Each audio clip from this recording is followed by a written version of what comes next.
Nation. My name is Brad Pomerance, and we are joined today by Katcho Achadjian. He is a member of the California State Assembly. He is also a candidate for the United States Congress representing the 24th Congressional District. That's the hope, I'm sure. Tell us about the 24th. 24th District, it's entire county of San Luis Obispo, Santa Barbara County, and northern Ventura County. Very small portion of Ventura County, about 5,000 population. Mm-hmm. But your current assembly district includes all of San Luis Obispo County and the northern part of Santa Barbara County. So you are somewhat familiar with the terrain in this area. It is, and I go all the way to Lompoc within the Assembly District, and the Assembly District is 60% of the Congressional District. So it gives me quite a coverage already with name recognition within the Congressional District. Sure. So let's talk about the district generally. Your Assembly District leans Republican. I think it's fair to say the Congressional District has traditionally leaned Democratic. The incumbent is a Democrat, Lois Capps. So talk to me about how you hope to convince the district overall that someone like Katcho Achadjian should be sent to Washington. Well, if you look at it, today's 24th district is different than what it was 2 years ago because it has changed quite a bit. The latest redistricting, Democrats have advantage only by 3%. But then if you look at my re-elections record of elections from my previous elections to the Assembly, I pretty much was re-elected by 64, 65%. Fantastic. So that gives me pretty much more supporters than the Republican Party should be allowed to decline to stay independents. So that's very encouraging. You've been polling ahead of statewide Republicans in your district. Correct. So the question then becomes, it will be a presidential year. California has trended Democratic in presidential years. How do you work that magic? There's a lot of truth to that.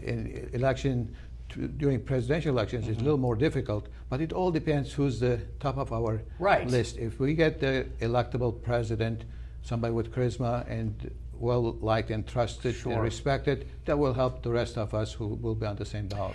At the same time, I want to talk to you about arriving in Washington should you be successful. You're known, your voting record suggests that you're a fairly moderate Republican. You would join, presumably, a majority Republican Congress. The statisticians believe Republicans likely to keep the Congress in 2016.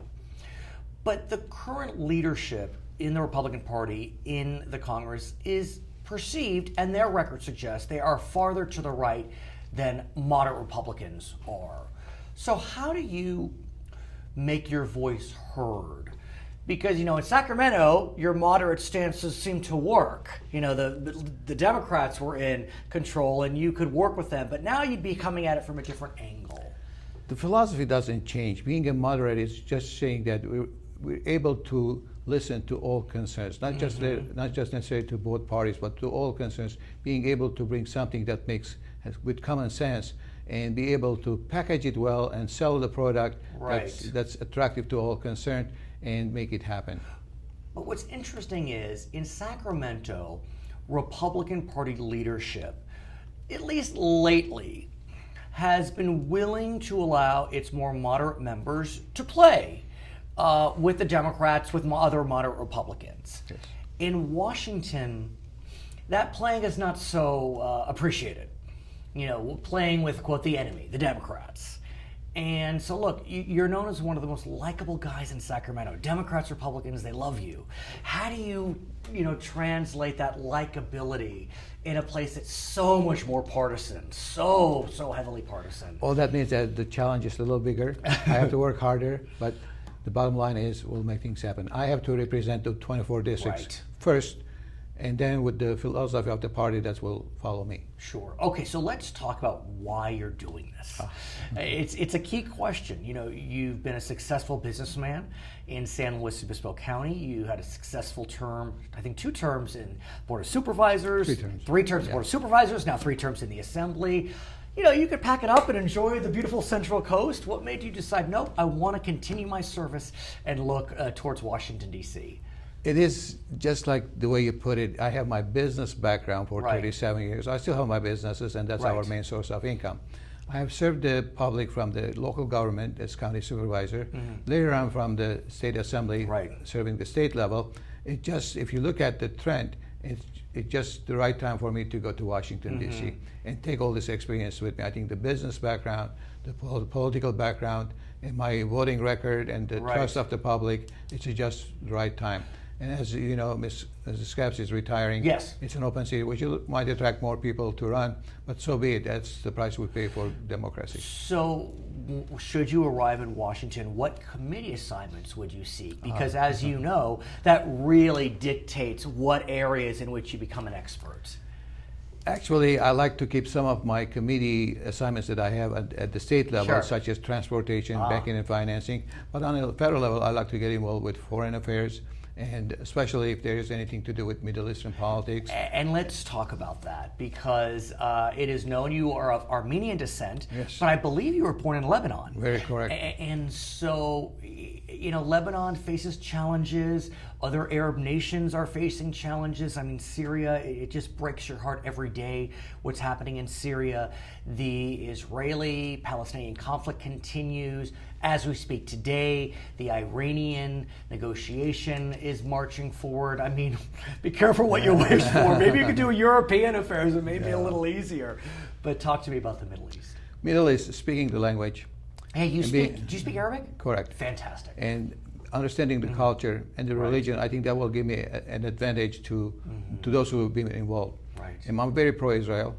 And today's Iranian contract, I think, is no good. It was no good to start with, because how do you get into negotiations while the project was moving forward? It's interesting you mention you're pro-Israel, because you're of Lebanese descent. I mean, Armenian, Yes, but Lebanese. But and also remember that Yeah. when Lebanon went into civil war, where it was Islamic movement or Palestinian movement, the Christians got help from Israel. Right.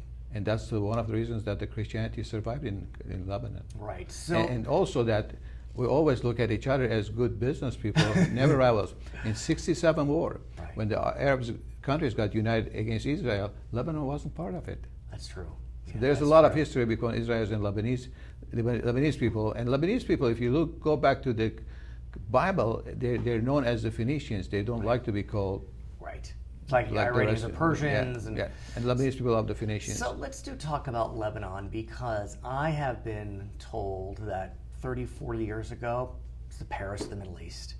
Beirut was just a playground. In a lot of ways, like Havana was before Castro, but these days are gone. And I'm wondering, you know, would you want to try to bring back the glory days to your former homeland? I would love to. Right. But there is a reality that goes with it. In the past, it was called Petit Paris, meaning small Right. Paris by the Europeans. It was the playground of the all wealthy Arabs who come Right. from Islamic countries that drinking was illegal, gambling was illegal, and all that was part of the Lebanese lifestyle. So they came and spent a lot of money in Lebanon.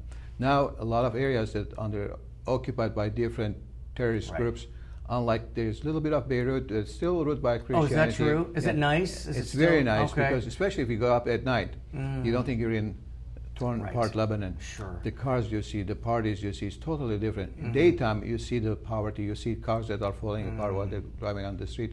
At night, you see more Ferraris than we see in San Luis. More Really? Lamborghinis, more of the Rolls Do you have Royces. family still in Lebanon? I still have You do? in-laws in Lebanon. And how are yes. they doing? They're doing well. They're well adjusted to the lifestyle, and that's part of their life.